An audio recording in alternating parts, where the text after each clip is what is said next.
अस्सलाम वालेकुम। मेरा नाम शुजाउल हसन है। मैं कंप्यूटर लेक्चर की हैसियत से एक सरकारी कॉलेज में काम करता हूँ। जनाब, आपसे मिला हुआ वक्त बहुत कीमती है और बहुत नाकाफ़ी है, लेकिन फिर भी मैं 2 सवाल करूँगा। अल्लाह आपसे गुजारिश है कि जो आपने नियम बताया उसके अलावा जाके इन दोनों सवालों का जवाब दे दें, मेहरबानी होगी। पहला जो है दहशत गर्दी से रिलेटेड है कि ये जो टेररिज्म के लिए अभी एक साहब मस्तूरात से क्वेश्चन आया था, उसका जो आपने जवाब दिया मैं उससे बहुत ज़्यादा जो है सेटिस्फाई नहीं हुआ। आपने बुश और अमेरिकी ताकतों को बहुत बड़ा टेररिज्म बना के, और जो मेन सवाल था उसका जवाब नहीं मिला। मेरा सवाल ये है कि कश्मीर की इनोसेंट किलिंग या अफ़गानिस्तान पे जो आपके इम्फोर्स करके इस्लाम को लोगों ने कोशिश करी, तालिबान ने, वो, या उसामा बिन लादेन, इन तीनों को इस्लाम और कुरान की रोशनी में जस्टिफाई किया सकता है या नहीं? और मेहरबानी करके दूसरा क्वेश्चन भी सुन लीजिए। एक सवाल भाई साहब, एक सवाल जो रूल है उसके ऊपर किए। भाई साहब ने कहा कि अहम सवाल कश्मीर के बारे में मैंने जवाब दिया ही नहीं। भाई साहब, वो सवाल में कश्मीर का जिक्र था ही नहीं, आपने सवाल ही नहीं सुना। वीडियो रिकॉर्डिंग है इधर। उस सवाल में कश्मीर का जिक्र था ही नहीं। उस सवाल में ये था कि जो WTC का वो जिहाद है क्या नहीं। मैंने कहा है, लेकिन जिहाद फी सभी शैतान। आपने दूसरा सवाल किया कि मेरे नज़र में जो ओसामा बिन लादेन कर रहा है वो कुरान और हदीस की रोशनी में सही है क्या नहीं। जो लोग कश्मीर में झगड़ रहे वो सही है क्या नहीं। जो अफगानिस्तान में कर रहे सही है क्या नहीं। 3 सवाल, एक सवाल के 3 हिस्से। मैं पहले का जवाब तो दे चुका हूँ, शायद आपने नहीं सुना, कि ओसामा बिन लादेन कुरान और हदीस की रोशनी में सही कर रहा है क्या नहीं। मैं तो ओसामा बिन लादेन से मिला ही नहीं। आप मिले होंगे, मैं नहीं मिला।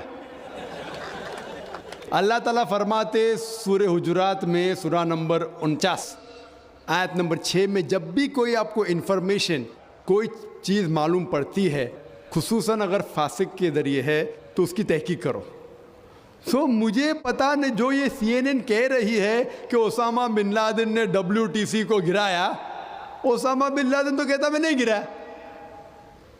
तो ना मैं ओसामा बिन लादेन से मिला, तो मैं ये भी नहीं कहता ओसामा बिन लादेन कुरान हदीस पे है या नहीं है। अल्लाह आलम, अल्लाह आलम। अगर है तो जन्नत में जाएगा, नहीं है तो नहीं जाएगा। मुझे ज़रूरी नहीं कि ओसामा बिन लादेन से मिलना मेरा फ़र्ज़ है, ठीक है ना। वो आखिरत के दिन में फैसला हो जाएगा। अल्लाह ताला आपसे भी नहीं पूछेगा क्या वो मुजाहिद था कि दहशतगर्द था। वो अल्लाह ताला फैसला करेंगे। सवाल नंबर 2 कि कश्मीर में जो लोग झगड़ रहे हैं क्या वो कुरान और हदीस की रोशनी में है क्या नहीं। मैं कश्मीर में लास्ट ईयर 2003 में तकरीबन 1 साल पहले गया था। आप देखते हैं कि कश्मीरी लोग अलग अलग वजह के लिए झगड़ रहे हैं। अगर वो वजह कुरान और हदीस से सही है तो सही वजह, अगर खिलाफ है तो खिलाफ है। ये कहना कि सारे कश्मीर कुरान हदीस के ऊपर है या सारे कश्मीर नहीं है, ये बिल्कुल गलत है। कुछ लोग कुरान और हदीस की रोशनी में जद्दोजहद कर रहे होंगे तो सही जिहाद कर रहे, कुछ लोग अपने ज़ाती फ़ायदे के लिए एक दूसरे का कत्ल कर रहे हैं, वो बिल्कुल गलत है। तो हम देखते हैं कि कई बार कई लोग अपने ज़ाती फ़ायदा अपना बना लेते हैं। तो मैं ये नहीं जानता हूँ खुसूसन कौन कश्मीरी क्या कर रहा है। तो इसीलिए ये कश्मीर आम लोग कुरान हदीस पे अमल कर रहे क्या नहीं, आपको उससे पूछना चाहिए जो पॉलिटिक्स के अंदर एक माहिर है। अल्लाह ताला फरमाते सूरह नहल में सूरा नंबर 16 आयत नंबर 43, और अल्लाह ताला फरमाते सूरा नंबर 21 आयत नंबर 7 में, फसअलू अहल ज़िक्री इन कुंतुम ला तालमून। उससे पूछो जो उस फन का माहिर है। मैं पॉलिटिक्स के फन में माहिर नहीं हूँ, मैं दाई हूँ। तो किस तरीके से जवाब देना गैर मुस्लिम को बोलूँगा, लेकिन पॉलिटिक्स में कश्मीरी लोग क्या कर रहे हैं, अफगानी लोग क्या कह रहे हैं, वो मैं नहीं कह सकता हूँ।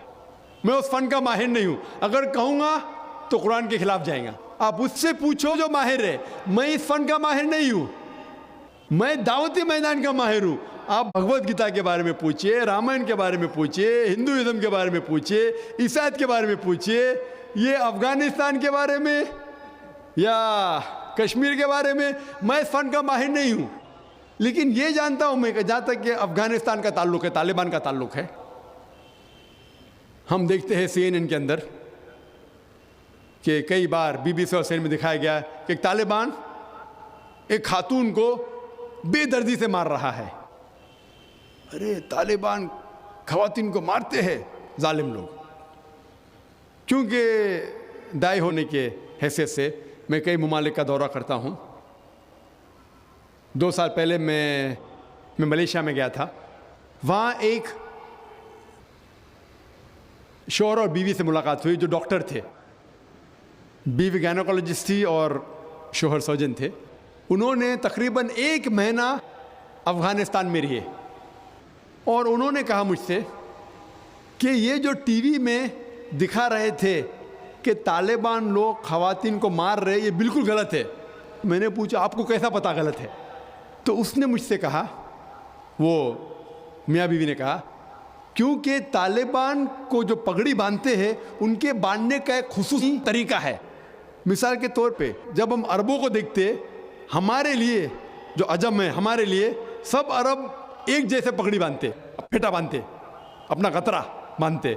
लेकिन वो अरब ही जानता है कि सऊदी गतरा बांधने का तरीका अलग है, वो एमिराटी यूएई का गतरा बांधने का तरीका अलग है, वो कुवैती का गतरा बांधने का तरीका अलग है। वो पहचान सकते। हमने इसी तरीके से वो तालिबान की पगड़ी बांधने का तरीका अलग है। वो डॉक्टर कहने लगे मुझसे कि जिस तरीके से वो बीबीसी और सीएनएन में दिखा रहे थे तालिबान खवातीन को मार रहे, वो तालिबान है ही नहीं, वो एक्टर लोग को लेके आए थे, लेकिन बेवकूफ थे कि एक्टिंग में बराबर से नहीं किए, वो कपड़े बराबर नहीं थे। मैंने तकरीर सुनी एक रिपोर्टर जिसका नाम है योआन रेडली। योआन रेडली एक ब्रिटिश रिपोर्टर है। जब अटैक होता है अमेरिका का अफगानिस्तान पे, भाई साहब को दुख हो रहा था जब मैंने कहा कि अमेरिका टेररिस्ट है। दुख हो रहा था उनको। जॉर्ज बुश अगर आपके रिश्तेदार तो माफ़ी चाहता हूं मैं।